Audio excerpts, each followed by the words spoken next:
Hello and welcome to Motors for the Masses. Now, as you know, the Sinnis Terrain 125, pictured here, has been out for quite a while and its bigger brother has been eagerly anticipated. Well, the wait is over because today we bring to you the Sinnis Terrain T380. Indeed, so let's roll the intro and get cracking. Crack!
Now, I myself have been waiting for this bike. I like the idea of an adventure type bike, and I was looking at the Triumph Tiger 800. But for the same sort of money as this, and we'll come on to the price of this at the end of the video, I'd be looking at a 10-year-old Triumph Tiger with about 30,000 miles on it, with higher running costs, higher servicing costs, and all that goes with it.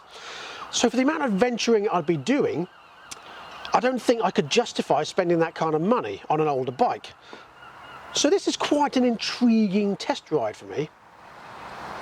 Yeah, I'm indifferent. I don't think my legs and hips can stand getting on and off of this all the time, but I do see its place. Well, maybe if you did more of this and less of this, you might get on and off it easier. Maybe. Yeah, well, I got on and off it 25 times over the past couple of days, and I haven't once managed to have issues. Good for you. Yeah. I bashed my knee on the box the first time, and then the second time I was fine. How do you bash your knee on it? Because the way I get on the bike is just kick my knee over the saddle. Yeah, I've seen the way you get on bikes, it's weird. I don't mean flick my leg over the back, just my knee over the saddle. Whatever, can we move on now? Yeah, sure. Right, that's good. I saw and heard that. No, you didn't. Well, the T380 has a 380cc liquid-cooled 4-stroke, 8-valve, single overhead cam, parallel twin engine. Developing 36.5 horsepower and 24 foot-pounds of torque, a 6-speed transmission and a top speed of 92 miles per hour. However, being an adventure style bike, top speed is not really a priority, and if it is, well then surely a sprocket change can just sort that out. Absolutely. I mean, top speed for us is really a pointless figure. So long as you can cruise at 70 miles an hour, acceleration is the most important factor. Absolutely. Because it's the acceleration down the bottom there that's going to get you out of the sand and sticky stuff when you're out on the rough terrain. Now, this engine itself is loosely based on the Suzuki GW250 engine, except now it's been built with 380cc. It uses the Delphi AFI system, so it's fuel injection of course. With this bike being Euro 4, the Euro 5 is due out mid next year. However, due to COVID, Euro 4 allowance has been extended anyway. Now, on the subject of Euro 5, all it's going to do is strangle every bike because it's down to the emission laws. So I think all manufacturers are going to do with engines over a 125cc is just increase the cc a little bit to allow and compensate for the strangulation due to the new emissions laws. Possibly. But time will tell, I guess. Anyway, the T380 has upside down forks on the front and a monoshock somewhere in the rear. ABS powered by two 310mm discs on the front with twin piston radial calipers, and a single piston caliper on the rear with a 260mm disc. Surrounding those you have a 17-inch rear wheel with a 140 tyre and a 19-inch front wheel with a 110 tyre. Initially, I thought they sounded too thin, but not if you're on the rough stuff, and it actually looks fine. Look, plenty big enough. And it's those thinner tyres that are going to cut through the squishy stuff on top, get you down to the hard stuff underneath and get you some traction. Yeah, what he said. Weighing in at 200 kilograms without the boxes, although aluminium, they don't weigh much. The bike is 2.15 meters long, 900 millimeters wide at the front and the back, and is 1.38 meters tall. And it has a seat height of 820 millimeters, which Malcolm will now demonstrate in an extremely comedic way. It's not that comedic, but okay. I just can't do it. That's not bad, actually. You did well. Yeah. Yeah. But I mean, once you're on, my feet are pretty much flat on the floor. Yeah. Yeah, Well, that looks good. Yeah. That looks good. Okay, let's demonstrate different ways of getting on this style of bike. I bet I can't do it with the side stand. It does lean over quite a way with the side stand. It does. I'm just trying not to damage these boxes. You see, there is that way. I mean, I would get on like that. That's what I just did, but I can't twist my hip like that. Right, or a lot of people get on these bikes like that.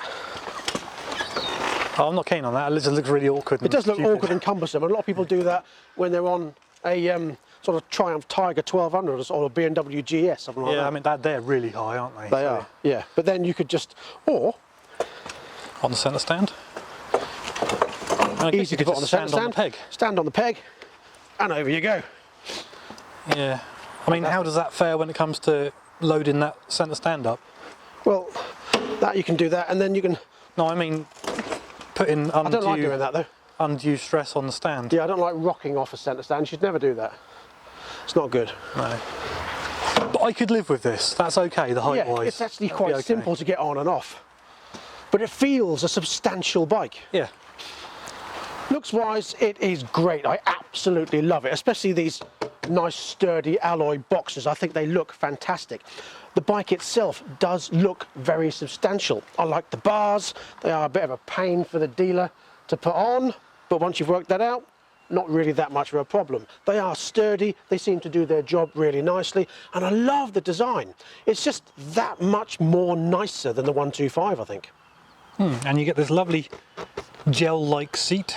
Yes, I mean, look at these, look. Nice sturdy, I mean, they're plastic covered, but you've got nice sturdy metal things underneath. They're proper clunky foot pegs, a nice massive brake pedal. It just looks substantial, and that's what I like about it. It's not cheap, it's not nasty, it's not flimsy, and it's not a bit rubbish. It's actually quite nice indeed. Sitting on, the pedals and the bars are in a good position. They're nice and comfortable. I've got great vision over the top of this screen and of this lovely colour 7-inch dash down here.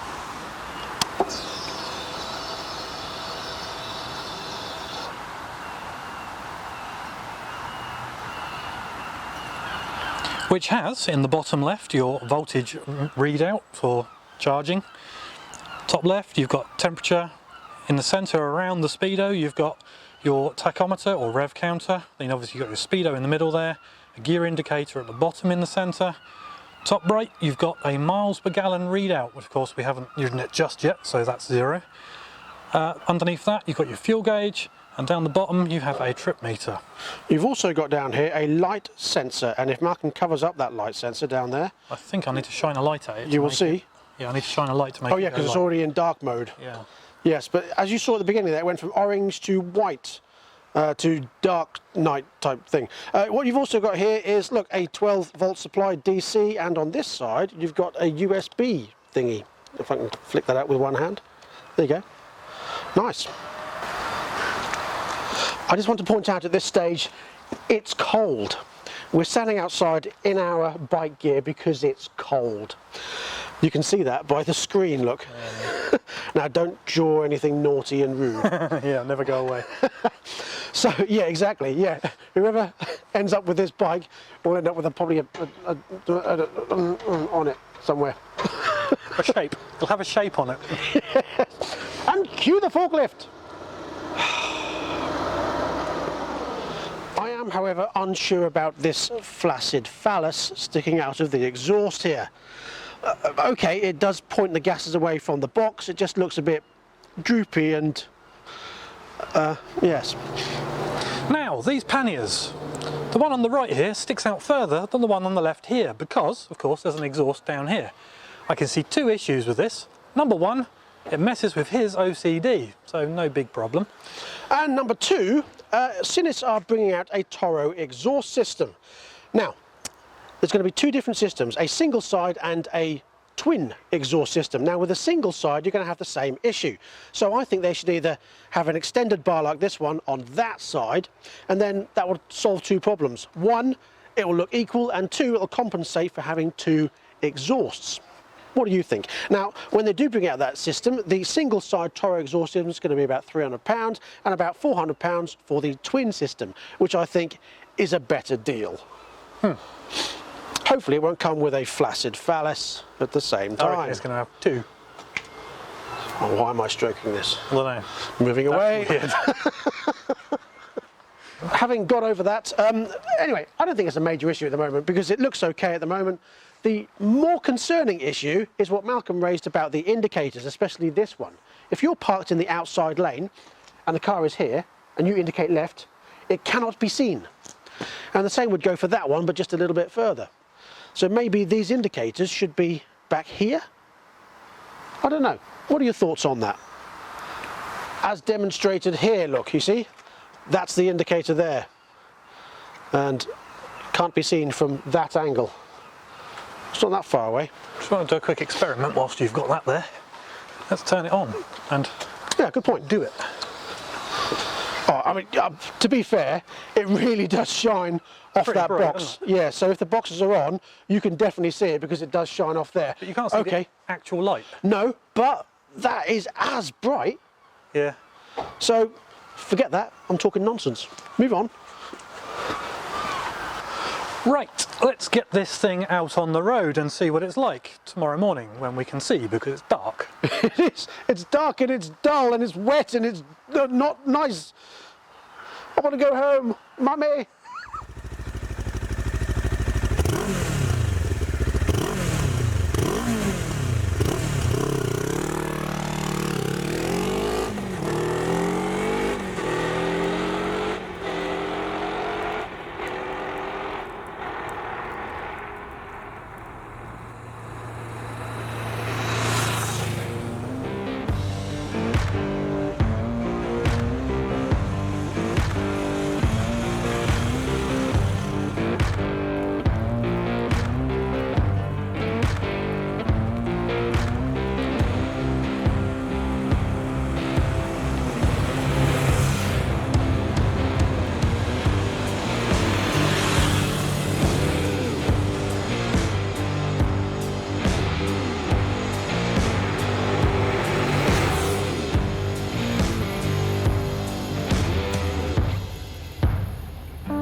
Welcome back, although let's face it, it wasn't very long for you, although it was all night for us. As you can see, today is indeed tomorrow, and it's bright and sunny. That, yes.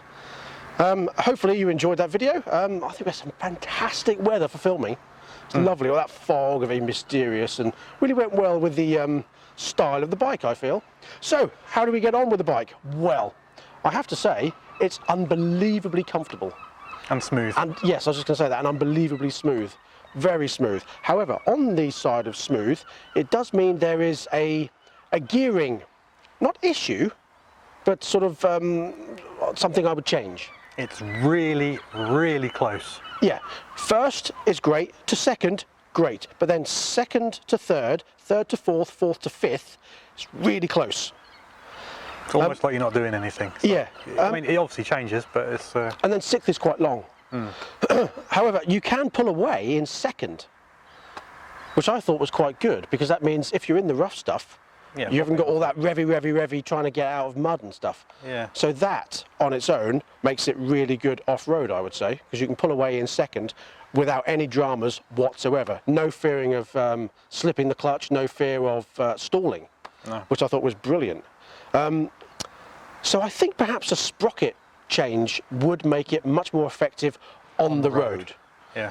Having said that, I don't want to put it down too much, because it is a revvy bike. You do have to rev it, but it sounds great when you rev it. It's a lovely sounding bike. Well, it's a twin, isn't it? It sounds great. Yeah, it does sound really nice. I can't get over how smooth it is. The gear change is lovely. It's almost flawless, isn't it? Yeah, it's a great riding position. It's like just sitting in an armchair with your arms in front of you. It is. Brilliant. It is. That seat is really comfortable, Yeah. and the weight distribution, even with the boxes on, brilliant. Although we don't have anything in them. No. But I don't think it would make a great deal of difference, even if you were to put something reasonably heavy on one side. However, I know you did want to say something about that screen, didn't you? I did. It's like any screen I've encountered that stops in front of your face. I mean, it's not so bad with the visor down, but if you've got the visor up for any reason, like I did today because of the mist in my glasses, you just get wind in your face. It just kind of with your face with wind. But we had the same with the T310. That did the same thing. Yeah, and there are scooters with screens that come up like that. They all do it. Yeah, but it's not a big issue. I mean, it didn't put me off one little bit, and it's not as if I'm buffeting because of it. Nothing like that at all. I am used to the screen on my bike. And I just noticed a bit of noise. Yeah, but you're on a sports tourer where the screen is designed to go along the sides. Yeah. The brakes, superb. ABS does what it's supposed to do, Yep. and the brakes pull up really nicely. No dramas with that whatsoever. And we were on pretty slippy stuff today with the misty stuff on the ground, muddy road. Tyres were great. New tyres. I mean, I'll be honest, I was a little bit nervous because when I got in my truck this morning, I slipped on the on the footboard. And I thought, oh, we're going to go on cold, undriven roads. It's going to be a bit hectic. And not once did I slip. No, it was all good. No. The balance of the bike overall, superb. Really pleased with the way it's laid out. It looks great, it feels great, it rides great. Yeah. And it's great for turning around in tight spaces as well. It's so easy. Yeah, it was. Slip the clutch, run the back brake, and just pull it round. Yeah, very comfortable. I had no issues with the bike apart from, to say, the gearing between second, third, and fourth to fifth. Which isn't really an issue, like you said. It's just a thing. It's a characteristic of this machine. Oh, absolutely. Yeah. I mean, it's for those that would want something a bit more in each gear, then change the sprocket.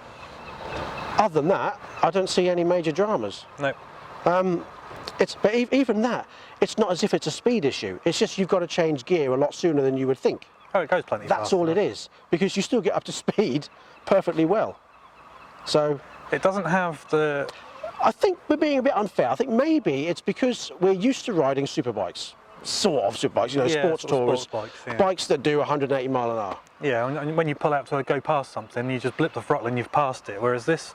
Yeah, you have to work a bit more because you've got to use the gears. I mean, on a daily basis, we ride bikes that, you know, you're doing 70 mile an hour in first, second, and third. Cue the forklift. Yeah, again. There he is. Ah, it did reverse. Greetings. Not a day goes by. They got work to do. Fair enough.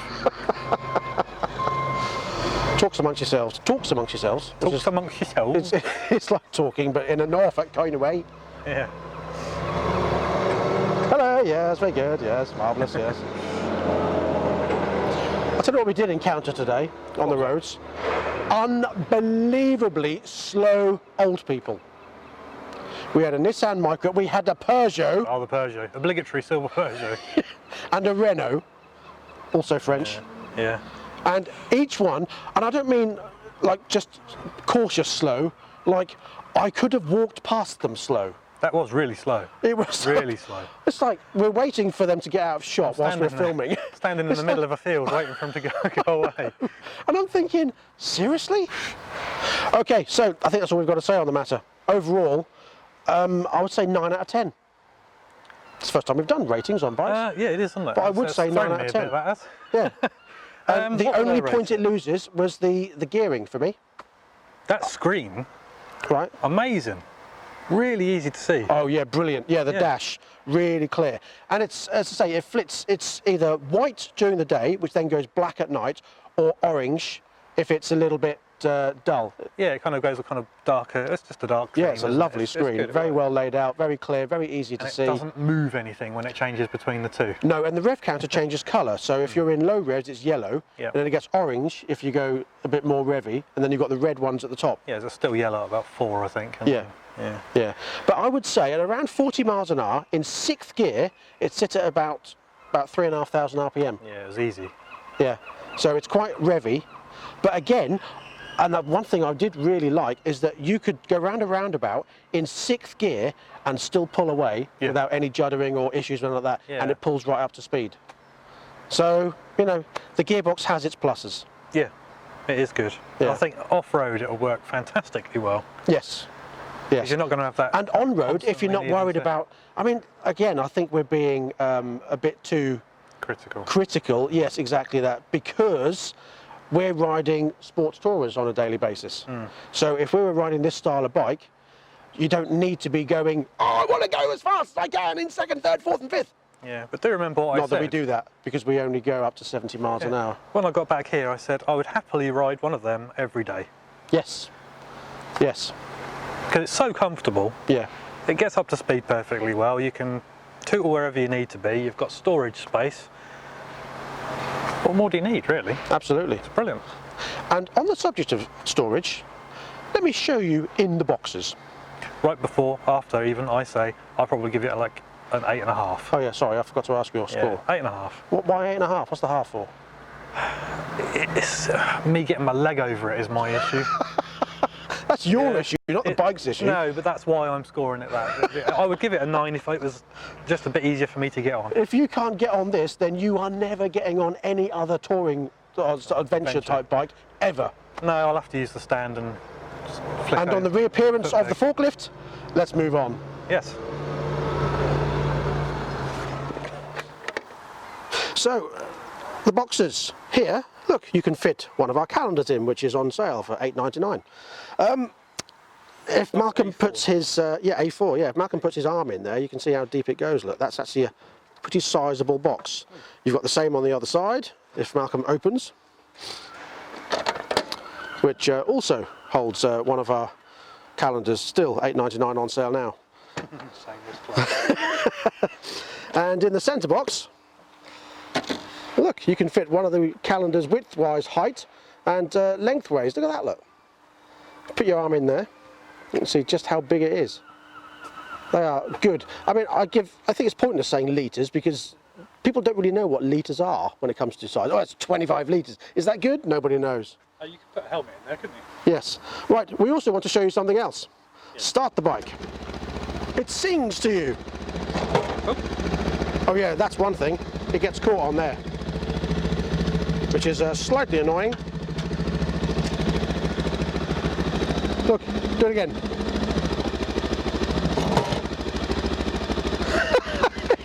Get my microphone in here.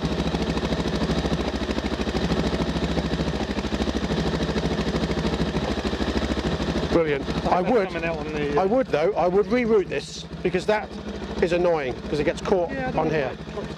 It doesn't do it on the other side, only on this one. This one I can open. It doesn't get caught because it sits on top. Oh, so it's turned around now, the wire's turned. It's not doing it. Ah, there you go. Oh, now it will again. Ah, no, that's the solution. Lift it up. Put that down there, like so, and tighten that nut up. Yeah. Problem solved. Just moving around. Right, no need to change it, just tighten it. Right, let's move on. Makes fun noises anyway. Cool music. Also, I'm going to take this opportunity to show you the lights. Now, the main light, love that, very nice. If you start the bike, you've got one light on one side, and main beam flicks to the other side like that. Very bright LED lights, very nice indeed.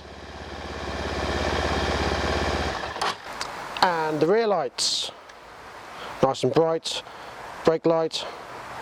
Bear in mind, I'm pointing the camera into the sun as well. Indicators.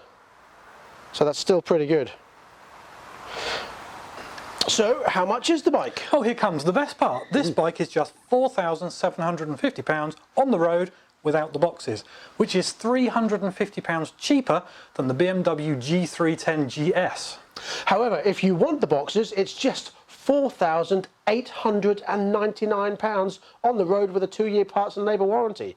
That basically means you're paying 250 quid for 3 alloy boxes. Now, even if you don't want the boxes, I would definitely buy them, because I don't know anywhere else you can get 3 alloy top boxes or panniers for 250 quid. And as an added thing, there's a backrest on this one, so if you're taking your significant other or child or whatever on the bike, backrest. It's nice. Absolutely. That's a bargain. I'm really, really impressed with that. So what about the new Zontis T310, I hear you ask? Yeah, what about the new Zontis T310? Well, it comes in at £4,599, which is cheaper. However, the boxes, still 3, but £900. Absolutely, which basically says to me this new Sinnis Terrain T380 is an absolute bargain. I mean, you've got the boxes, you've got a parallel twin 380cc engine. It looks great, it feels great, it rides great. I don't see any issues with this. I think it's an absolute bargain. A superb bike and a superb price. Absolutely. And now Len has provided us with some liquid refreshment. That brings us to the end of this episode of Motors for the Masses. Indeed it does, and we'll be back next time with something else, basically. Yeah. I know you've been wanting to see Malcolm on a lot more videos, and he is here today, so think yourself lucky. Other than that, you've got to put up with me all the time, and I apologise for that in advance and previously. I don't know, I think you do pretty good. Oh, thank you. Weird. Anyway, we'll be back with another video, possibly the Cortina. Malcolm is going to do some work on his Cortina. Now he's been let out of the house.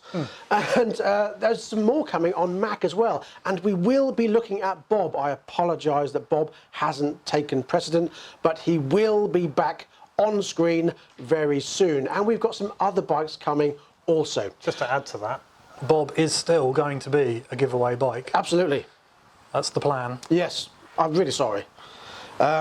Lockdown, nonsense. Time. Yeah, that too. Yeah, it's just been horrendous. So that's all we've got time for this episode. Until next time, please ride and drive carefully. But have fun. It's cold out there. And don't forget to like and subscribe. Bye. Is there a reason why you're holding your mug on your hand like that? Yes, like a table. Brilliant.